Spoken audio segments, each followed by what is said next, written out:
हमारे इस YouTube channel के सेगमेंट फास्ट न्यूज में आप तमाम का इस्तकबाल है। इस वीडियो में आप देख सकते हैं कम मिनटों में बहुत ज्यादा खबरें। तो आइए शुरू करते हैं वीडियो को और देखते हैं आज की ताजा तरीन खबरें। तेलंगाना में बिजली की खपत में जबरदस्त इजाफा। रियासत तेलंगाना में बिजली की खपत में जबरदस्त इजाफा हुआ है। हुक्काम ने बताया कि दिसंबर में रियासत में 13,000 मेगावाट से ज्यादा बिजली इस्तेमाल की गई। हुक्काम ने दावा किया है कि सुबह 8 बजे रिकॉर्ड सतह पर 13,403 मेगावाट बिजली पैदा हुई, जो दिसंबर में कभी नहीं देखी गई। हुक्काम ने इंकशाफ किया है कि बिजली के मुसलसल फराहमी से काश्त के रकबे में नुमाया इजाफा हुआ है। हुक्काम का अंदाजा है कि मौसम गर्मा में 15,000 मेगावाट तक बिजली की तलब होगी। उन्होंने वाज़ेह किया है कि तलब बढ़ने की सूरत में भी बिजली मुसलसल फराहम की जाएगी। सदर जमहूरिया की मसरूफियात से चीफ मिनिस्टर की दूरी। सदर जमहूरिया द्रौपदी मुर्मू सरमाई तातीलात के तहत हैदराबाद में मुकीम हैं और मुख्तलिफ प्रोग्राम्स में हिस्सा ले रही हैं, लेकिन चीफ मिनिस्टर के चंद्रशेखर राव ने खुद को इन प्रोग्रामों से दूर रखा है। चीफ मिनिस्टर ने सदर जमहूरिया का बेगमपेट एयरपोर्ट पर इस्तकबाल किया और इसके बाद फार्म हाउस रवाना हो गए। उन्होंने राजभवन में सदर जमहूरिया के एजाज में तरतीब दिए गए डिनर में शिरकत नहीं की। सदर जमहूरिया अपनी वापसी से पहले जुमे को अहम शख्सियतों के लिए राष्ट्रपति निलयम में लंच का एहतमाम कर रही हैं। तवक्को है कि चीफ मिनिस्टर लंच में शरीक होंगे, क्योंकि ये सदर जमहूरिया की जानिब से दिया जा रहा है। गवर्नर टी सविंदराराजन से कशीदा ताल्लुकात के सबब चीफ मिनिस्टर ने प्रोग्रामों से दूरी इख्तियार की है, ताकि सविंदराराजन का सामना ना हो। तेलंगाना में नए मेडिकल कॉलेजेस की वजह से MBBS सीटों में इजाफा। तेलंगाना में मेडिकल सीटों में इजाफे के नतीजे में पसमानदा तबकात और मुआशी तौर पर पसमानदा ग्रुप से ताल्लुक रखने वाले तलबा को सीटें हासिल हुई हैं और डॉक्टर बनने का उनका ख्वाब पूरा हुआ है। एक साल पहले तक भी OBC तलबा को मेडिकल सीट हासिल करने के लिए दुश्वारियों का सामना था, लेकिन जारिया साल तेलंगाना में मेडिकल सीटों में इजाफा हुआ। सरकारी ज़राए के मुताबिक जारिया साल मुल्क में पहली मरतबा 8,78,200 रैंक हासिल करने वाले मुकामी तालिब इल्म को भी मेडिकल सीट हासिल हुई है। कन्वीनर कोटा के तहत BC, SC, ST और BCB तलबा को सीटें अलॉट की गई। तेलंगाना हुकूमत ने 8 नए मेडिकल कॉलेजेस कायम किए हैं और 20 उम्र के 85% सीटें मुकामी उम्मीदवारों के लिए मुख्तस की। नए साल से मेट्रो रेल टिकट की शरहों पर नजरसानी का इम्कान। हैदराबाद मेट्रो रेल की शरहों में नए साल से इजाफा होने के इम्कानात हैं। बावजूद ज़राए से पता चला है कि मेट्रो रेल के अखराजात में इजाफा हो जाने के बाद LNT की जानिब से मेट्रो रेल की टिकट कीमतों पर नजरसानी करने का संजीदगी से जायजा लिया जा रहा है। शहर हैदराबाद में तेज और महफूज ट्रांसपोर्ट खिदमत अंजाम देने के मामले में मेट्रो रेल सबसे आगे है। कोरोना बहरान के दौरान तकरीबन 2 साल तक नुकसानात में चलने वाली मेट्रो रेल हालत बहाल होने के बाद सफर करने वाले मुसाफिरीन की तादाद में इजाफा हो गया है। LB नगर, मियापुर, JBS, MGBS, नागोल और नागोल कॉरिडोर्स के हदूद में योमिया 4,20,000 से 4,50,000 तक मुसाफिरीन सफर कर रहे हैं। अगर टिकट शरहों पर नजरसानी की जाती है तो कम से कम टिकट को 10 रुपए से बढ़ाकर 20 रुपए करने और ज्यादा से ज्यादा टिकट की कीमत को 60 रुपए से बढ़ाकर 80 रुपए करने का जायजा लिया जा रहा है। RGI एयरपोर्ट हैदराबाद को बैनुल अक़वामी अवार्ड। आलमी सतह पर राजीव गांधी इंटरनेशनल एयरपोर्ट को वक्त की पाबंदी के सिलसिले में चौथा मुकाम हासिल हुआ है। आलमी सतह पर परवाज़ों की आमद और रफ्त के औकात कार के मुताल्लिक़ किए गए सर्वे के दौरान हुए इस इंकशाफ के मुताल्लिक़ शहरी फ़िज़ाइया की एजेंसी सेरम की जानिब से जारी की गई रिपोर्ट में कहा गया है कि हिंदुस्तान में वक्त पर परवाज़ों की आमद और रफ्त के सिलसिले में किसी और एयरपोर्ट पर इतनी पाबंदी नहीं है जितनी शमशाबाद इंटरनेशनल एयरपोर्ट पर की जाती है। सेरम की रिपोर्ट के मुताबिक राजीव गांधी इंटरनेशनल एयरपोर्ट पर परवाज़ों की रवानगी में की जाने वाली पाबंदी 88.44% रिकॉर्ड की गई है, जबकि परवाज़ों की मुकर्ररा वक्त पर 84.41 रिकॉर्ड की गई है। राजीव गांधी इंटरनेशनल एयरपोर्ट हिंदुस्तान का वाहिद एयरपोर्ट है जिसने इस फहरिस्त में मुकाम हासिल करने में कामयाबी हासिल की है। तालीमी मैदान में तेलंगाना की लड़कियों का शानदार मुजाहरा। तेलंगाना की लड़कियां तालीम के मामले में बहुत ज़्यादा तरक्की कर रही हैं। आला तालीम में लड़कियों के इंदराज के तनासुब में कौमी औसत से ज़्यादा तेलंगाना की लड़कियां बेहतर नताइज हासिल कर रही हैं। तमाम तालीमी इदारों के दाखिलों में लड़कियों का मुजाहरा नाकाबिल फरामोश है। KG, BV ता PG तमाम तालीमी शोबों में तेलंगाना लड़कियों की तादाद ज़्यादा है। पोस्ट ग्रेजुएशन में 72% लड़कियों ने दाखिला लिया। जारिया तालीमी साल B.Ed में 81% लड़कियों ने दाखिला लिया। तेलंगाना हुकूमत के इक़दामात से दही तलबा को आला तालीम हासिल करने के मामले में ज़्यादा रिसाई हासिल हो गई है। हुकूमत की हौसला अफजाई और खुसूसी सहूलियात फराहम करने के साथ साथ मियारी तालीम भी फराहम की जा रही है, जिसके नतीजे में ज़्यादा से ज़्यादा लड़कियां residential model school KG, BV schools में दाखिला ले रही हैं। इसके अलावा डिग्री BDS के अलावा यूनिवर्सिटीज़ की तालीम में लड़कियों का रुझान दिन ब दिन बढ़ता जा रहा है, जिसके नतीजे में आला तालीम में लड़कियां दिलचस्पी दिखा रही हैं, जिससे सारे मुल्क में लड़कियों की आला तालीम में तेलंगाना को 5वां मुकाम हासिल हुआ है। तेलंगाना में 10th क्लास के बोर्ड एग्जाम्स की तारीख का हुआ ऐलान। तेलंगाना में 10th क्लास के बोर्ड एग्जाम के शेड्यूल को हतमी शक्ल दे दी गई है। वज़ीर तालीम सबिता इंदिरा रेड्डी ने कहा कि 3 अप्रैल से 10वीं जमात के इम्तिहानात मुनक्किद किए जाएंगे। वज़ीर तालीम ने ओहदेदारों के साथ 10वीं जमात के इम्तिहानात की तैयारियों का जायजा लिया। उन्होंने कहा कि इस साल से इम्तिहानात 6 पर्चों और 100% सिलेबस के साथ मुनक्किद किए जाएंगे। उन्होंने कहा कि ओहदेदारों को हिदायत दी गई है कि वो तलबा को मॉडल पेपर्स फौरी तौर पर दस्तियाब कराएं। 10th क्लास के एग्जाम्स की तैयारी करने वाले स्टूडेंट्स के लिए खुसूसी क्लासेस तजवीज़ की गई हैं। छुट्टियों में भी स्पेशल क्लासेस का इनेकाद किया जाए। मुताल्लिक़ा मज़ामिन में पसमानदा तलबा की शनाख्त करके उन्हें अलग से पढ़ाने की हिदायत दी गई। फरवरी और मार्च के महीनों में प्री फाइनल एग्जाम्स मुनक्किद किए जाएँ। गवर्नमेंट टीचर्स को 20,000 टैब्स फराहम करने हुकूमत का फैसला। महकमा तालीम ने जारिया साल 20,000 गवर्नमेंट टीचर्स को टैब फराहम करने का फैसला किया है। Telangana state technology service limited ने हाल ही में इन टैब्स की खरीदी के लिए टेंडर्स तलब किए हैं। समग्र शिक्षा प्रोजेक्ट के गवर्नमेंट टीचर्स में टैब तकसीम करने का मंसूबा तैयार किया है। हुकूमत की जानिब से सरकारी स्कूल्स में डिजिटल तालीम को ज्यादा अहमियत दी जा रही है। हाल ही में शुरू होने वाले पहले मरहले के प्रोग्राम में तलबा की सलाहियतों को रिकॉर्ड किया जा रहा है, जिसके लिए स्टूडेंट ट्रैकर ऐप दस्तयाब कराया गया है। टीचर्स फिलहाल अपने जाती सेलफोन से तलबा की पेशरफ्त को रिकॉर्ड कर रहे हैं। हुकूमत की जानिब से फराहम किए जाने वाले टैब पीसी पर तलबा की सलाहियतों को रिकॉर्ड करने का फैसला किया गया है और साथ ही तालीमी तौर पर कमजोर रहने वाले तलबा पर ज्यादा तवज्जो देने की हिकमत अमली तैयार की गई है। हुकूमत ने सरकारी स्कूल्स के तलबा की तालीम पर खुसूसी तवज्जो देने के लिए टैबलेट इस्तेमाल करने का फैसला किया है। जुनूबी साहिल आंध्र प्रदेश में 48 घंटों के दौरान बारिश का इम्कान। महकमा मौसमियात ने पेशकयासी की है कि जुनूबी साहिल आंध्र प्रदेश और रायलसीमा में एक या दो मुकामात पर आइंदा 48 घंटों के दौरान हल्की तो औसत बारिश हो सकती है। यहाँ जारी करदा मौसमी रिपोर्ट में बताया गया है कि आइंदा 5 दिन के दौरान तेलंगाना शुमाली साहिल आंध्र प्रदेश में मौसम खुश्क रहेगा, जबकि जुमेरात से हफ्ते तक जुनूबी साहिल आंध्र प्रदेश और रायलसीमा में भी इसी किस्म की सूरत हाल बरकरार रहेगी। गुज़िश्ता 24 घंटों के दौरान शुमाली साहिल आंध्र प्रदेश रायलसीमा में एक या दो मुकामात पर बारिश हुई, जबकि तेलंगाना में मौसम खुश्क रहा। पीर और मंगल की दरमियानी शब तेलंगाना के में अखल तरीन दर्जा हरारत 17.8 डिग्री सेल्सियस दर्ज किया गया। पुराने शहर में सड़कों की तोसी आवाम के लिए राहत की बजाय मुसीबत बन गया।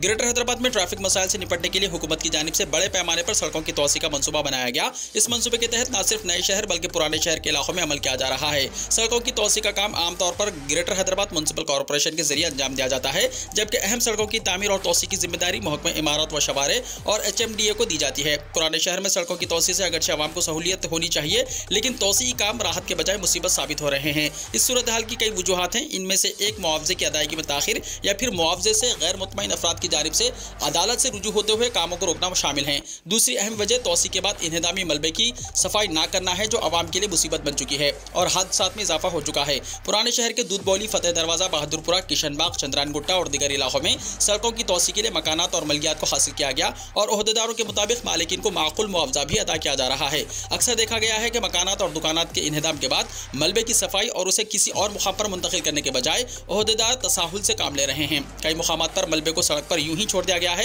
या फिर सड़क पर मौजूद गड्ढों में फैला दिया जाता है। दिन और रात के औकात में सड़क पर मलबे के नतीजे में एक तो ट्रैफिक में खलल तो दूसरा हादसात में इजाफा देखा जा रहा है, जिसके नतीजे में कई नौजवान और ज़ईफ अफराद जख्मी हुए हैं और बाज़ वाक़यात में हलाकतें वाक़ हुई हैं।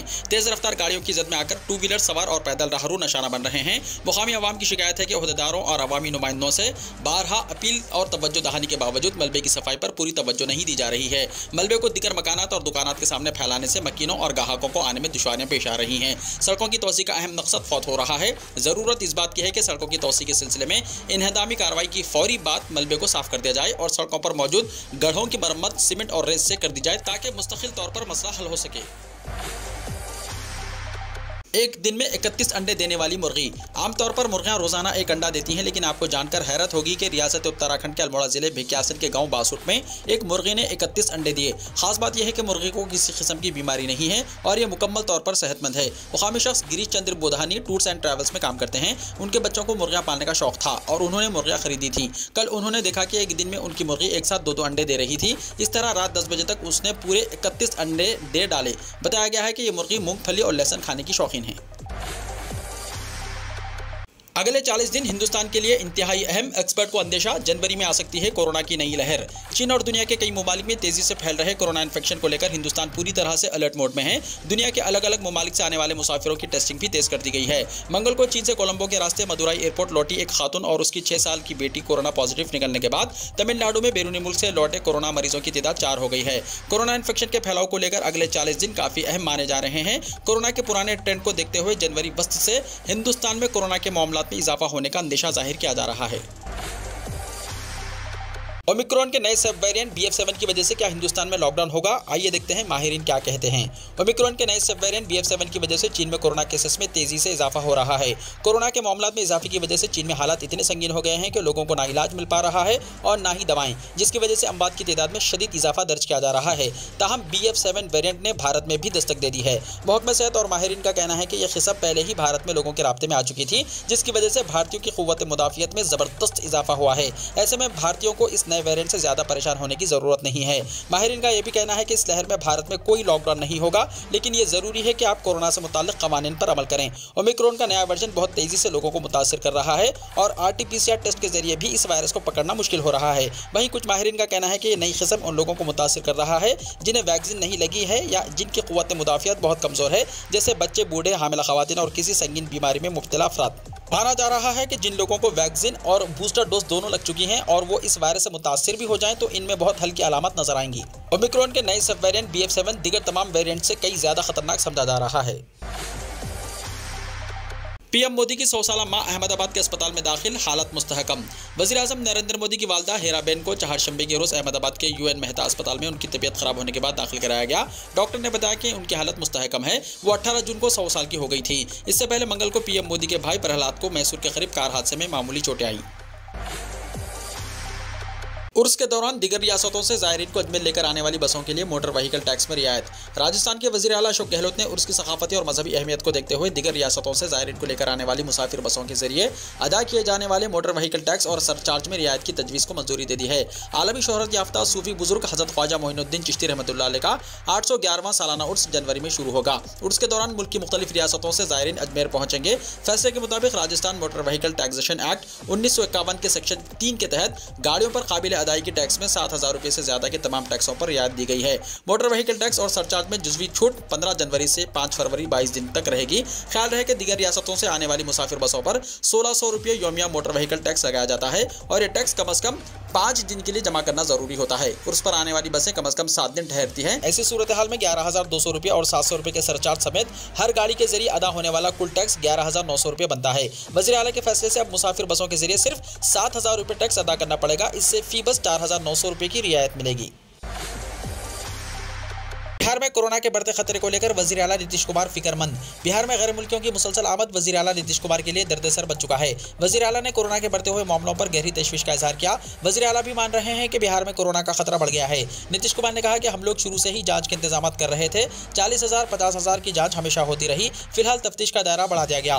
बोधगया में गैर मुल्की मेहमानों में कोरोना मामले की मौजूदगी से हुकूमत की मुश्किलात बढ़ गई हैं। दलाई लामा का 29 दिसंबर से 3 दिन का प्रोग्राम बोधगया में होना है। गैर मुल्की मेहमानों की बड़ी तादाद में पहुंचने का सिलसिला जारी है। साथ ही गुरु गोविंद सिंह जयंती के मौके पर पटना सिटी गुरुद्वारे में प्रकाश पर्व मनाया जा रहा है। 29 दिसंबर को यौम पैदाइश है और यहाँ भी हिंदुस्तान और बैरून मुल्क से बड़ी तादाद में मेहमान आ रहे हैं। ऐसे में बिहार में कोरोना को लेकर हुकूमत की तशवीश एक बार फिर बढ़ गई है।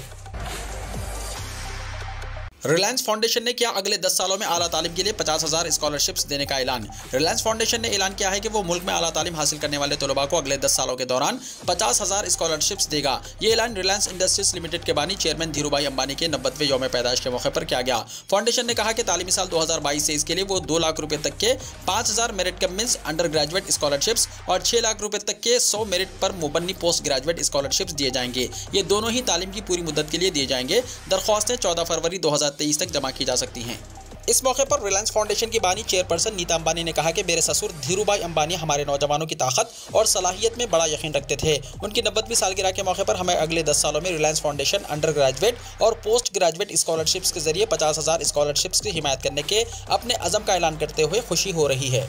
आपको बता दें कि 15 लाख रुपए से कम घरेलू आमदनी वाले तलबा जो अपने अंडर ग्रेजुएट तालीम के पहले साल में अपने पसंद के किसी भी मजमून के सिलसिले में दाखिला ले रहे हैं, दरख्वास्त देने के अहल हैं। इस प्रोग्राम का मकसद लड़कियों और खुसूसी तौर पर माजूर तलबा की दरख्वास्तों की हौसला अफजाई करना भी होगा।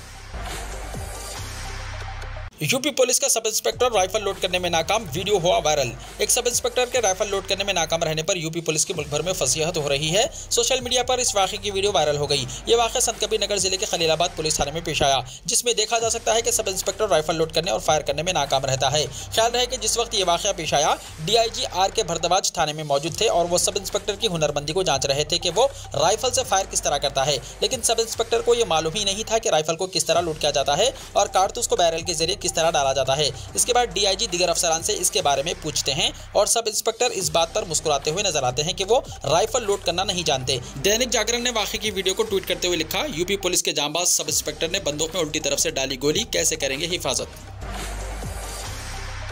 कांग्रेस का यौम तासीस, खड़गे ने कहा भारत जोड़ो यात्रा से करोड़ों कारकुनान को तहरीक मिली, सभी को एकजुट करना होगा। कांग्रेस के कौमी सदर मल्लिकार्जुन खड़गे ने इंडियन नेशनल कांग्रेस के 138वें यौम तासीस के मौके पर AICC हेडक्वार्टर पर परचम कुशाई की। इस दौरान कांग्रेस की साबिक सदर सोनिया गांधी, कांग्रेस MP राहुल गांधी और कांग्रेस के कई सीनियर लीडर मौजूद थे। मल्लिकार्जुन खड़गे ने कहा कि हमें कांग्रेस पार्टी को मुत्तहिद करने के लिए नौजवानों, खवातीन, पसमानदा तबकात और दानिशवरों को अपने साथ शामिल करना होगा। राहुल गांधी की भारत जोड़ो यात्रा ने मुल्क भर में करोड़ों कारकुनान को आब हयात फराहम किया है। उन्होंने मजीद कहा कि कांग्रेस एक ऐसी पार्टी है जो सबको साथ लेकर चलती है। खड़गे ने कहा कि कांग्रेस नफरत नहीं फैलाती। ख्याल रहे कि कांग्रेस का क़याम 1885 में बरतानवी दौरे हुकूमत में अमल में आया। पार्टी के बानियों में दादा भाई नूरोजी, A.O. एह्यूम और दानिशवाचे जैसे तजुर्बेकार रहनुमा शामिल थे। कांग्रेस पार्टी और इसके कायदीन ने मुल्क को बरतानवी राज से आज़ाद कराने में बहुत ताउन किया। मुल्क को 1947 में आज़ादी मिली। इसके बाद कांग्रेस मुल्क की पहली बड़ी सियासी जमात बनी। कम से कम 100 मुजाहिरीन को ईरान में सजाए मौत दिए जाने का खतरा। ईरान में 22 साला महिसा अमीनी की 16 सितंबर को पुलिस हिरासत में मौत के बाद मुसलसल ईरानी मुजाहिरीन एहतजाज कर रहे हैं। इंसानी हुकूक के लिए आवाज़ उठाने वाले ग्रुप IHR के मुताबिक कम से कम 100 मुजाहिरीन को ईरान में सजाए मौत दिए जाने का खतरा है। ईरान के मुजाहिरीन की हिमायत में मुतहरिक इंसानी हुकूक ग्रुपों ने खबरदार किया है कि कम से कम 100 मुजाहिरीन को ईरान में सजाए मौत दिए जाने का खतरा है। 2 मुजाहिरीन मोहसिन शिकारी और मजीद रजा रहनरूद को इसी महीने दिसंबर में फांसी दी जा चुकी है। इत्तेफाक से दोनों की उम्र 23 साल थी और इनका जुर्म ईरानी रजीम के खिलाफ एहतजाज का हिस्सा बनना था। ईरान में इंसानी हुकूक की खिलाफ वर्जियों पर गहरी नजर रखने वाले इदारे ने अपने ताज़ा शाया करदा रिपोर्ट में ईरान के तूलो अर्ज में मुजाहिरीन के खिलाफ ज़ेर समात मुकदमात की बुनियाद पर कहा कि इस वक्त कम से कम 100 ईरानी मुजाहिरीन की जिंदगियों को खतरा है कि उन्हें भी जल्द फांसी पर लटकाया जा सकता है। वीडियो को लाइक शेयर कीजिए और हमारे इस YouTube चैनल को सब्सक्राइब करते हुए इसके बेल आइकॉन को भी प्रेस कर लीजिए ताकि ऐसी ही ताज़ा तरीन खबरें आइंदा भी आपको मिलती रहें।